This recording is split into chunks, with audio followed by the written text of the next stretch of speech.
Olá, buscadores! Você já ouviu falar sobre a história da rebelião estelar e como chegou a maldade em nosso lindo planeta Terra? Você já se perguntou o porquê de supostamente Deus não fazer nada para nos ajudar? Pois é, no vídeo de hoje vamos estudar sobre alguns eventos importantíssimos que supostamente ocorreram antes da conformação do nosso planeta e a maneira como seus efeitos passaram a serem sentidos aqui na Terra a partir de determinado momento. Com o passar das pesquisas, você será capaz de perceber como tudo isso nos influencia diretamente em nossas vidas diárias. Também vamos começar a visualizar como a maldade passou a ser instaurada aqui em nosso planeta e daremos uma leve pincelada na criação de um plano de luz que foi concebido para auxiliar todas as humanidades desviadas da paz e da harmonia universal. Bem, para começar a tocar neste assunto, precisamos retornar à ideia dos princípios originais e do desrespeito das leis naturais ocorridos em Sofia. Se você não assistiu os vídeos relacionados, sugiro que o faça depois, porque assim ficará mais fácil de entender os nossos estudos por aqui. Nós já vimos anteriormente também que já existiam outras humanidades antes do surgimento da Terra. E iremos trabalhar com a hipótese de que elas foram criadas em um período de tempo que nós não temos a capacidade de medir. Entretanto, para que sejamos capazes de visualizar melhor essa temática, vamos propor uma linha do tempo aproximada. Veja como os eventos começam antes da conformação do nosso planeta e se alastram até os dias atuais. Primeiro desvio de conduta dos princípios originais que ocorreu no terceiro reino da quarta estrela Sofia, a qual conformou uma mente coletiva distorcida afastada das normas de lei e cujo símbolo é o dragão Jaldabaoth, o primeiro governante da maldade, é provavelmente um dos primeiros casos de maldade que temos notícia. Ocorre a criação de um plano de luz para erradicar este desvio de Sofia, por meio de uma estratégia diferente da concebida pela mente humana terrestre. Afinal de contas, se Deus é onipotente, muito facilmente poderia extinguir o mal pela raiz. Mas como a primeira fonte possui mecanismos diferentes das humanas, essa força positiva superior criou um método de restituição natural desses desvios de conduta, para que fosse possível que as humanidades desviadas e posteriormente tocadas por essa mente coletiva negativa pudessem corrigir suas atitudes e passassem a respeitar todas as leis da criação, para que assim pudessem continuar seu processo de aprendizagem e desenvolvimento espiritual.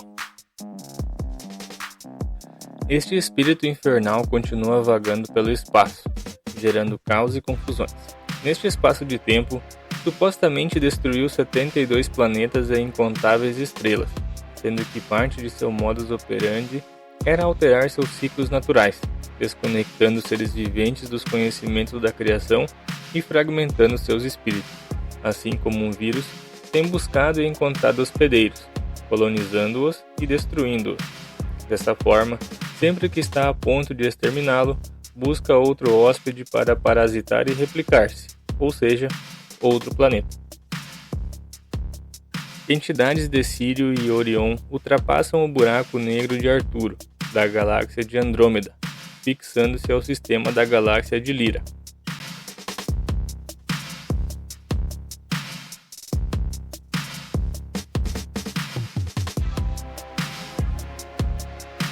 Este espírito malévolo chega à Terra, trazendo todo o arcabouço de contaminação, infâmia e controle, o sistema sinárquico, que vinha desenvolvendo nas mais longínquas galáxias, representado na estátua de Nabucodonosor.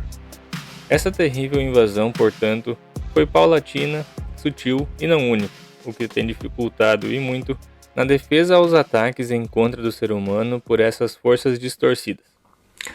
Então, buscadores, até agora nós vimos dois pontos muito importantes para os nossos estudos. Um deles diz respeito ao grande propósito de vida, que é o da aprendizagem contínua com o objetivo de construir um seguido desenvolvimento espiritual. O outro ponto tem relação com a capacidade de geração de uma grande mente coletiva, capaz de conformar grande forma e poder, que seja capaz de modificar o rumo das humanidades. Nós podemos, com isso, fazer um exercício de visualização. Imagine o universo como se fosse um grande quadrado, em que cada lado fosse infinito. Nós já vimos que a maldade, por assim chamar, é um desvio de conduta e de desrespeito aos padrões originais das leis naturais. E quando imaginada nesse cenário hipotético, nós podemos perceber que se representa como um pequenino ponto dentro da vastidão, mas que também é capaz de se espalhar. Então veja como a maldade não é algo grandioso, muito pelo contrário, é bastante ínfima. O que acontece é que aqui em nosso planeta chegou em algum momento da história essa influência da mente coletiva de Sofia, fazendo com que diariamente nós estejamos em contato com esse caos, colaborando assim para a sua manutenção e a sua réplica. Entretanto, por outro lado, em níveis macros e universais, essa distorção de rumo é extremamente baixa se comparada com a infinidade que é o universo e sua extraordinária harmonia. Agora nós também já somos capazes de começar a comparar os conhecimentos dispostos em documentos diferentes. Por exemplo, na Bíblia que muitas pessoas têm em suas casas, no livro de Apocalipse, é mencionado o seguinte: E houve batalha no céu. Miguel e seus anjos batalharam contra o dragão, e batalhavam o dragão e seus anjos. Mas não prevaleceram, nem mais o seu lugar se achou nos céus. Este relato pode ser utilizado para tratar de compreender em partes essa temática de batalhas estelares e de estímulos de desvios de conduta. Veja como um dos símbolos, o do dragão, já aparece outra vez em nossas pesquisas. Os demais, como Miguel e anjos, vamos estudar mais à frente. Eu quero então que você perceba como os conhecimentos começam a se cruzar. Um deles, o livro secreto de João, e o outro, o livro de Apocalipse da Bíblia, ambos foram transcritos supostamente pelo mesmo personagem, João, o evangelista, mas se encontram apartados em diferentes documentos. Um deles está contido no cânon bíblico, no livro de Apocalipse, enquanto o outro é considerado um apócrifo, o livro secreto de João, ou seja, um documento não inspirado. Então, buscadores, gostaria que vocês refletissem sobre isso. Por que será que um é considerado a palavra de Deus e o outro não, se foram transcritos pela mesma pessoa? Portanto, pessoal, ao considerar as situações neste contexto macro, é possível que se gere uma grande sensação agradável, pois começamos a vislumbrar que a maldade é algo ínfimo dentro do contexto geral e da criação. Só que o problema se dá precisamente por considerarmos que este mal é uma regra, porque diariamente estamos inseridos nessa selva de pedra que são as cidades caóticas. Se analisarmos assim de forma diminuta, parece que quase tudo é negativo e não conseguimos prospectar algum tipo de melhoria para o futuro. Afinal de contas, todos os dias vivemos inúmeros tipos de estresses e de dificuldades. Mas por outro lado, basta um olhar mais amplo para vislumbrarmos que sim há esperança se tivermos como base um espectro maior.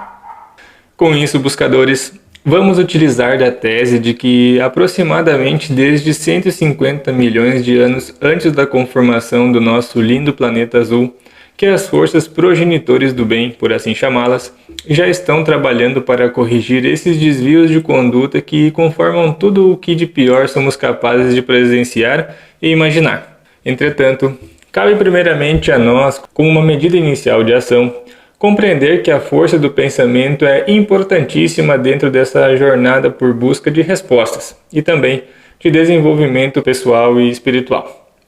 Pois é por meio da mente que, em primeiro lugar, seremos conscientes dos problemas que nos atormentam em grande dimensão e escala, e em seguida, que é possível sim projetar um futuro mais esperançoso e melhor.